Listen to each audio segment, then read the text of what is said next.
espagnole. Sa capitale, Mexico, propose un retour à la modernité avec ses boutiques haut de gamme, ses musées renommés et ses restaurants gastronomiques. On va tout de suite aller voir Mexico. Mexico. Alors, c'est parti. Mexico est la capitale densément peuplée du Mexique.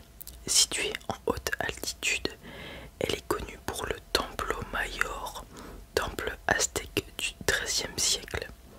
La cathédrale métropolitaine de Mexico, édifiée par les conquistadors espagnols, et le palais national, qui abrite des peintures murales historiques signées Diego Rivera.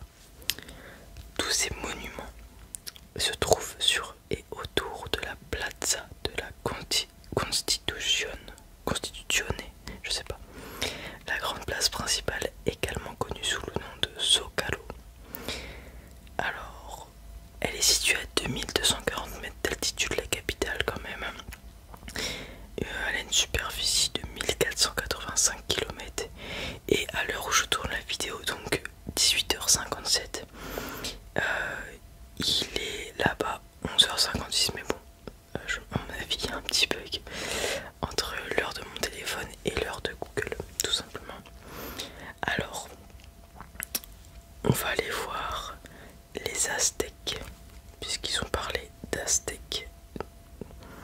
Aztèques, tac. Alors, on va sur Wikipédia. Est-ce que c'est long à lire? Non, ça va. Alors, les Aztèques ou Mexica, du nom de leur capitale, Mexico, Tenochtitlan,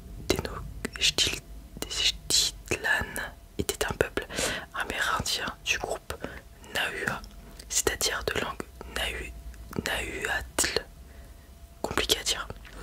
Ils étaient définitivement sédentarisés dans le plateau central du Mexique, dans la vallée de Mexico, sur une île du lac Texcoco, vers le début du XIVe siècle. Au début du XVIe siècle, ils avaient atteint un niveau de civilisation parmi les plus avancés d'Amérique et dominaient avec les autres membres de leur triple alliance le plus vaste empire de la Mésoamérique post-classique.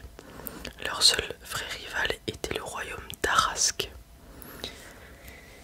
L'arrivée en 1519 des conquistadors menés par Hernán Cortés scella la fin de leur règne. Le 13 août 1521, les Espagnols, aidés par un grand nombre d'alliés autochtones, finirent par remporter le siège de Tenochtitlan et par capturer le dernier dirigeant aztèque.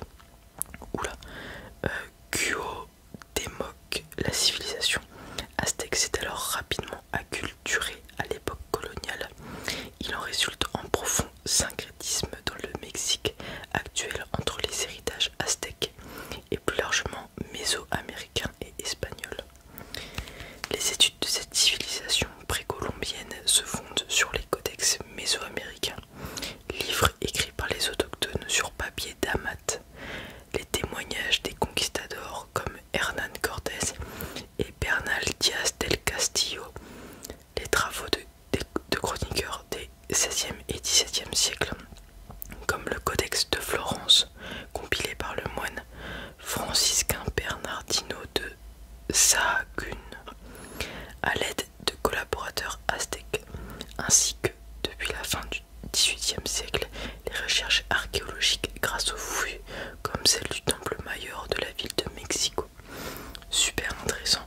Alors, on connaît pas du tout, enfin on n'apprend pas du tout l'histoire de l'Amérique en général à l'école, mis à part la découverte de l'Amérique par Christophe Colomb et peut-être rapidement tout ce qui est conquistador. Mais c'était une vraie civilisation avec beaucoup de savoir, notamment avec les étoiles si je dis pas de bêtises, et puis même la jungle et tous les remèdes médicinales liés du coup à cette biodiversité. Et donc en plus des Aztèques, il y avait les Mayas, et d'ailleurs on en a parlé tout à l'heure lorsque j'ai lu civilisation du Mexique, c'est le Chichén Itzá. Donc je vais vous lire ce que c'est. Alors, Chichén Itzá est une ancienne ville maya située entre Valladolid et Mérida, dans la péninsule du Yucatan au Mexique. Chichén Itzá fut probablement au Xe siècle le principal centre religieux du Yucatan. Il reste aujourd'hui l'un des sites archéologiques les plus importants et les plus visités de la région. Le site a été classé au patrimoine mondial de l'UNESCO en 1988 et a été élu le 7 juillet 2007 comme l'une des 7 nouvelles merveilles du monde, après un vote controversé organisé par la New Seven Wonders Foundation. La présence d'une cité maya à cet endroit est due à la présence d'au moins 5 puits naturels qui constituaient un trésor inestimable dans cette région dépourvue d'eau. D'accord. Le site doit d'ailleurs son nom à cette source d'eau souterraine. Chi signifie bouche et chêne puits. Itza, sorcier de l'eau en maya yucatèque. Et le nom du groupe qui, selon les sources ethno-historiques, constituait la classe dirigeante de la cité. À plus d'un égard, Chichén Itzá demeure une énigme. Sa chronologie, à cheval sur le classique terminal et le post-classique ancien, demeure floue. L'identité des Itzá est incertaine et, surtout, la nature exacte des liens indéniables entre la cité maya et le Mexique central fait toujours l'objet de débats. Intéressant.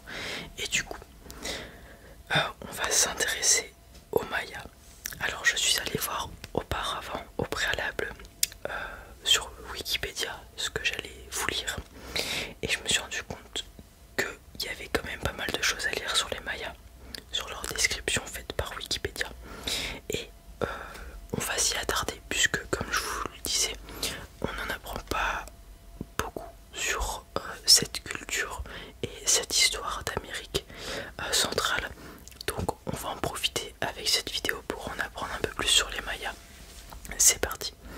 La civilisation maya est une ancienne civilisation de Mésoamérique, principalement connue pour ses avancées dans les domaines de l'écriture, de l'art, de l'architecture, de l'agriculture, des mathématiques et de l'astronomie. C'est une des civilisations précolombiennes les plus étudiées avec celle des Aztèques et des Incas. C'est vrai qu'il y a les Incas aussi. On verra si je vais lire après quelque chose sur eux. Elle occupait à l'époque précolombienne un territoire centré sur la péninsule du Yucatan, correspondant actuellement à une partie du sud du Mexique, au Belize, au Guatemala, au Honduras et au Salvador. C'est une des plus anciennes civilisations d'Amérique. Ses origines remontent à la préhistoire. La sédentarisation de population est attestée dans l'ère Maya, à l'époque archaïque, entre le 7e et le 3e millénaire avant Jésus-Christ. Waouh. Les villages les plus anciens ayant été retrouvés sur les côtes de la mer des Caraïbes et de l'océan Pacifique. Les premiers indices de stratification sociale remontent à l'époque préclassique ancienne, au 2e millénaire avant Jésus-Christ, et se multiplient à l'époque préclassique moyenne entre 1000 et 400 avant Jésus-Christ.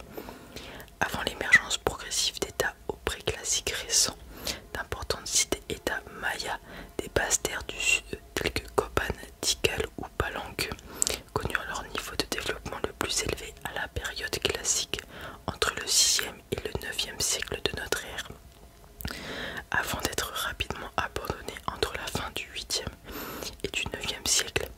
D'autres cités subsistèrent ou se développèrent alors dans les basses terres du nord, ainsi que dans les hautes terres du sud, avant d'entrer en décadence puis d'être quasiment toutes abandonnées ou refondées par les Espagnols peu après la conquête de l'Amérique au XVIe siècle. Les spécificités culturelles mayas ont alors été profondément modifiées par la colonisation espagnole, aboutissant à la culture maya moderne caractérisée par un fort syncrétisme religieux notamment. Les Mayas sont demeurés ignorés des chercheurs jusqu'au bout du 19e siècle. La forêt avait repris ses droits sur la plupart de leurs cités, et peu après la conquête espagnole au XVIe siècle et XVIIe siècle, les prêtres européens avaient brûlé la quasi-totalité des livres codices en écorce de figuier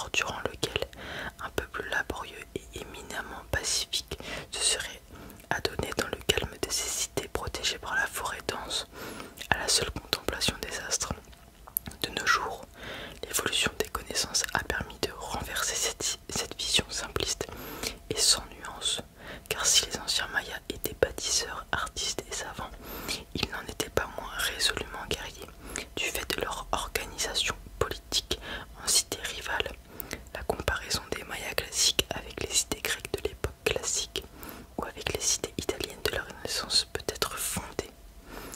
Et bah dis donc, ce fut fort intéressant, très intéressant. Et on va aller voir ce qu'on va apprendre sur les Incas du coup, puisque c'est vraiment très intéressant je trouve. C'est pas très long, on va lire ça.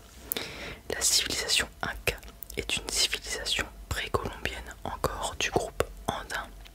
Elle prend naissance au début du XIIIe siècle dans le bassin de Cusco, situé dans l'actuel Pérou, et se développe ensuite le long de l'océan Pacifique et de la cordillère des Andes, couvrant la partie occidentale de l'Amérique du Sud à son apogée.